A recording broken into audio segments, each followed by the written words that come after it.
Fasting can be one of the most powerful healing tools on the planet, but only when it's used correctly.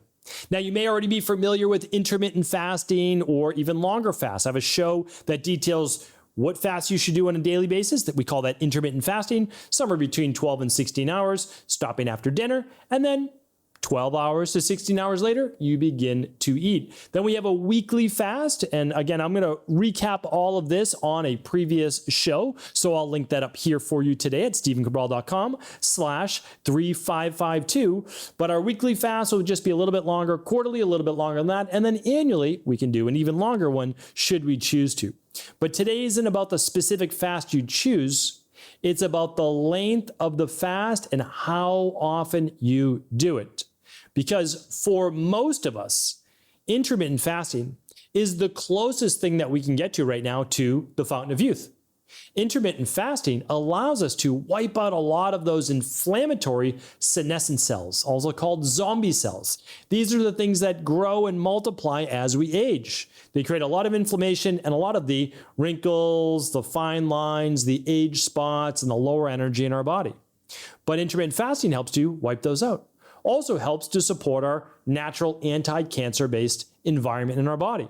Plus, intermittent fasting gives our body a time to rest, where more food isn't coming in, more energy isn't being used for digestion. The problem is that when we fast, we can actually create imbalances in our body if it's taken too far. So in short, when we do fast, our insulin levels can drop, our glucagon levels can rise, and stored energy can be mobilized. We like that, right? We also like that growth hormone could be boosted. We can decrease that inflammation I was speaking about, and we can increase autophagy. All right, all of that's amazing. That is what we want.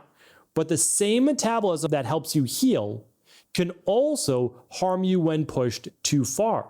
So chronic underfeeding, meaning not enough calories in or going too long during the day, which is like one meal a day, is harming a lot of people, can create chronic stress. And it does that through four main imbalances it creates in the body. The first one is hormonal imbalancing. So over fasting can actually raise cortisol levels to maintain blood sugar levels. So whether you're eating or not, if your body is producing more cortisol, it raises your blood sugar levels whether you ate any carbohydrates or not. In women, it can actually disrupt thyroid function. And that's the conversion from from T4 to free T3, which is the active thyroid hormone. It can also disrupt progesterone levels, so lowering progesterone levels when cortisol levels rise, and this can disrupt menstrual cycles. In men, it can lower testosterone and DHEA, leading to lower libido, lower drive, lower ambition. That can happen to women as well. Sometimes signs such as cold hands and feet, fatigue, lower libido, as I mentioned, or irregular cycles can come about with these hormone imbalances. Now, there's also something that begins to create longer-term issues when fasting is taken too long, chronically, and we'll talk about how long is too long. And it actually can drop our metabolic rate, which is the amount of calories we burn per day, by about 10 to 20%.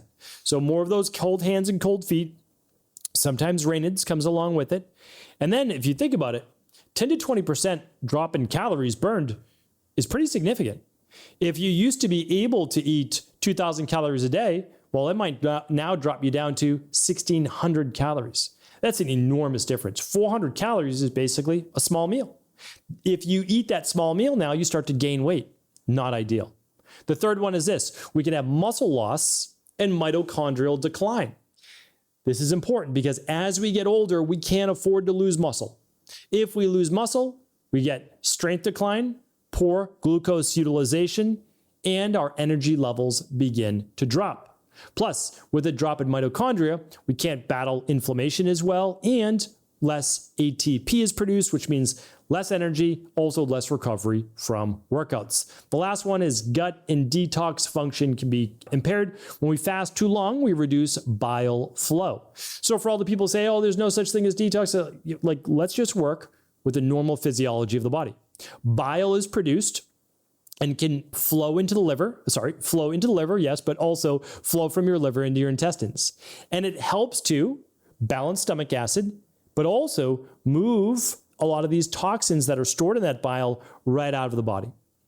When we are fasting, we're slowing peristaltic movement. We don't have as many bowel movements. It's not ideal either. Ideally, someone's having 1, 2, or even 3 bowel movements per day. Detox pathways rely on amino acids. That's why during our functional medicine detox, we add back those amino acids. Very low calorie, but you have enough amino acids to make sure that your liver can move through phase 1 and phase 2 detoxification. So while fasting feels like discipline, right? And we like to be disciplined, over fasting is actually just another form of stress. It's just like overdoing sauna, right? If 20, 30 minutes is good, well, 40 to 60 minutes at a higher temperature must be better, right? No, wrong. Cold plunging, when your body's already exhausted, you're already wiped out, you're already fatigued, and you jump in a freezing cold bucket of water, right? That must be great. No, not great, right? Because the body is already overtaxed. Now we're overstressing it now more. So all of these things can be great for our health, but when taken too far, it becomes disastrous. Personalization is always the key. So it's finding your fasting sweet spot. What does that mean? Well, most women in our practice do really well with an overnight fast of about 12 to 14 hours. So the most important of that fast, it's not actually skipping breakfast or even delaying breakfast. The most important part of the fast is the more hours before you go to bed. That's the truth. And we've been, banging on the drum on that for years in our practice, probably decades now. I mean, for sure, decades since the early 2000s. And the reason is we saw it help with body transformation without cutting calories, stop eating more before bed, right?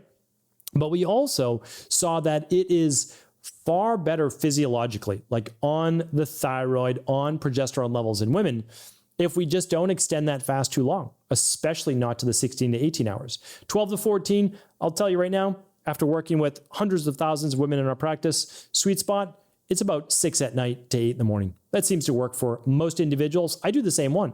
So it's not like we don't do that for men. It's just men seem to be able to extend that fast a little bit longer. And that includes the morning hours, should they choose to. But we still don't usually fast beyond from 6 at night until 10 in the morning. So then you can have a breakfast at 10, a lunch around 1:30, and dinner around 5:30. It works phenomenal for essentially everybody in our practice. But if you run the stress mood and metabolism test, you can actually see if you have lower thyroid levels. You can see if you have lower progesterone levels to estrogen levels. You can see if you have lower testosterone levels. So higher cortisol, it's all there. The stress mood and metabolism test is literally the best at-home lab test you can see for your overall metabolism. And that includes fasting, just to see. Again, we don't have to guess, right? Are you fasting too long? I can't say yes or no. I could base it on your symptoms, but I can just run the stress mood and metabolism test.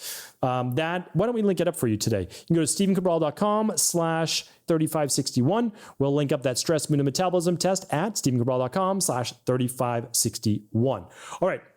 So what I also want to share with you is that there are symptoms beyond testing that I want you to look for. So a lot of these symptoms are morning fatigue, brain fog, the cold hands and feet, the poor circulation, right? Starting to get thinning of the hair on the crown of the head.